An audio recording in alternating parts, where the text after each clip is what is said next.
안녕하세요. 흰수염고래입니다. 지금부터 2023-2024 프리미어리그 29라운드 토트넘 대 풀럼 경기의 내용과 결과를 실감나고 상세하게 전해드리도록 하겠습니다. 토트넘의 3연승 도전 경기죠. 2연승 때 아스톤빌라 원정 경기였는데 이번엔 풀럼 원정을 떠나면서 2연속 원정 경기를 치르게 되었습니다. 풀럼은 최근 5경기에서 성적이 꽤나 좋은 팀입니다. 본머스를 상대로 3대1로 승리하고 맨유 원정에서 2대1로 승리하고 브라이튼을 홈에서 3대0으로 대파를 해버리기도 했습니다.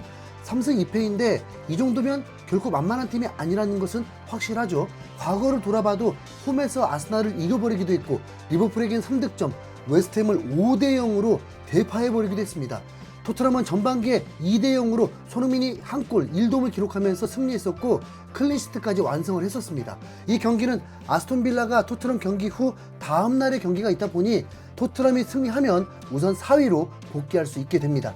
손흥민은 리그에서 5경기 연속골이 최다인데 이번 경기로 3경기 연속골에 도전하게 되고 15골에도 도전하게 됩니다. 손흥민은 최다골이 23골, 그 다음이 17골이기 때문에 올 시즌에 무난하게 17골 이상은 넣을 것이고 최다골 23골 그리고 본인 커리어를 넘어서는 기록도 세울 가능성이 있습니다. 풀럼의 마르코 감독은 토트넘의 풀백을 매우 경계하는 듯한 인터뷰를 했고 엔지 감독은 풀럼의 공격진이 강하긴 하지만 토트넘의 수비 라인이 평정심을 유지한다면 훨씬 더 무시무시한 선수라는 말로 자신감을 내비쳤습니다. 이 경기 엔지 감독은 예상했던 베스트 11을 가동했습니다. 비카리오 골키퍼, 포로, 로메로, 드라구신, 우도기, 비수마, 메디슨, 사르, 클루셉스키, 존슨 그리고 손흥민이 선발 출전을 했습니다. 토트넘은 원정 경기인 만큼 네이비 유니폼을 착용하고 경기에 임했습니다. 경기는 클루셉스키의 선축으로 시작이 되면서 시작부터 토트넘이 점유하면서 진행이 되었습니다. 풀럼 관중들의 응원 소리가 크게 들렸지만 토트넘 경기장에서의 함성보다는 훨씬 작게 느껴졌습니다. 풀럼의 홈 경기장은 25,000석입니다. 전반 1분 30초 메디슨이 중원에서 패스 미스를 하면서 위험했던 순간이 있었습니다.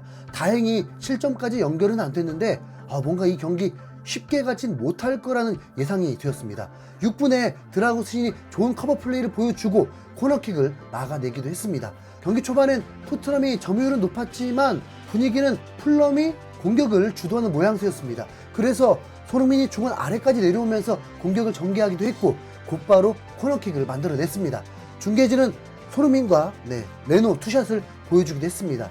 전반 8분 토트넘의 압박에 강력함을 보여주었고 로메로까지 하이라인까지 올라와서 프리킥을 얻어내기도 했습니다. 메디슨의 프리킥에서 박스 안에서 핸드볼 상황이 있었는데 주심은 고의가 아니라면서 페널티킥을 불지 않았습니다. 이후에 바로 토트넘이 위험 상황을 맞이합니다. 10분 양쪽 풀백들이 집중력을 잃으면서 위험 상황을 또 맞이했고 다행히 로메로가 막아냈고 이후에도 파상 공세를 당하면서 계속 토트넘이 아슬아슬한 상황을 맞게 되었습니다. 토트넘이 템포를 차라리 죽이면 어떨까 할 정도로 불안했습니다.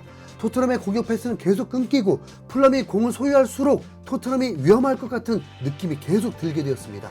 전반 15분까지 다행히 토트넘은 실점하지 않고 있었고 패스가 끊기는 토트넘이 불안했습니다. 이럴 때 분위기를 바꿀 수 있는 한 방이 필요했는데 아직까지 슈팅 한 번 쏘지 못했습니다.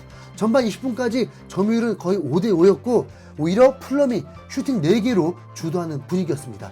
풀럼이 아스날을 이기고 맨유를 이겼던 게 우연은 아닌 듯 보였습니다. 하지만 경기는 70분 이상이 남아있죠. 토트넘은 호흡을 고르기 위해서 메디슨이 내려와서 볼을 공급을 했습니다. 언제 토트넘의 제대로 된 공격이 한번 나올 수 있을까? 손흥민이 언제 제대로 기회를 얻을 수 있을까? 로메로만이 평점 7.3점이라는 게 현 토트넘 상황을 제대로 알려주는 거죠. 23분 드디어 토트넘이 기회를 얻었습니다. 빠른 역습을 통해서 박스 안에서 메디슨이 손흥민에게 연결해 주었는데 다이렉트로 오른발 슈팅한 것이 높이 떠버리고 말았습니다. 이후에 3분 후에 손흥민이 중원 지역에서 패스를 연결하면서 존슨의 슈팅까지 나왔는데 너무 약하면서 유효 슈팅 기록에 만족해야 했습니다. 양팀은 다음 경기는 없다는 걸 아는 듯 살벌한 압박을 통해서 숨가쁘게 경기가 진행되었습니다. 31분에 토트넘에 또 한 번 좋은 기회가 있었습니다. 우도기가 몰고 들어와서 박스 안에서 컷백까지 완수했는데 메디슨이 반박자 빠른 슈팅을 한 것이 골대 20cm 정도 벗어나는 아쉬운 장면이 있었습니다. 양 팀은 패스의 세밀함이 2% 부족하면서 뺏고 뺏기는 공방으로 경기가 치열해졌습니다. 그러다 결국 41분에 토트넘은 실점을 허용하고 합니다. 풀럼의 사이드 공격에서 완벽한 크로스가 나오면서 무디스가 득점에 성공해버린 겁니다. 로메로의 발이 더 앞에 있으면서 온사이드로 인정되고 토트넘은 불리한 상황에 처하게 되었습니다. 경기 결과는 알 수 없지만 내용적으로 한 골로 끝나진 않을 거라는 확신이 들었습니다. 우선 전반전에 동점골을 넣으면 좋을 텐데 추가 시간이 2분이 주어지고 별 성과 없이 토트넘은 0대1로 뒤진 채 후반전을 맞이하게 되었습니다. 과연 토트넘은 풀럼 원정 8연승을 이어갈 수 있을까? 우선 기대되는 것은 토트넘은 후반전에 항상 겁나게 강했다는 것입니다. 그런데 예상 못한 토트넘 후반 3분 만에 또 일격을 당하고 갑니다. 풀럼의 팀플레이를 통해 오른쪽 사이드가 열리면서 운전해서 풀럼 선수가 무릎으로 원터치 슈팅이 득점이 된 것입니다. 한 골로 끝나진 않을 거라고 했었는데 그게 풀럼일 줄은 솔직히 몰랐습니다.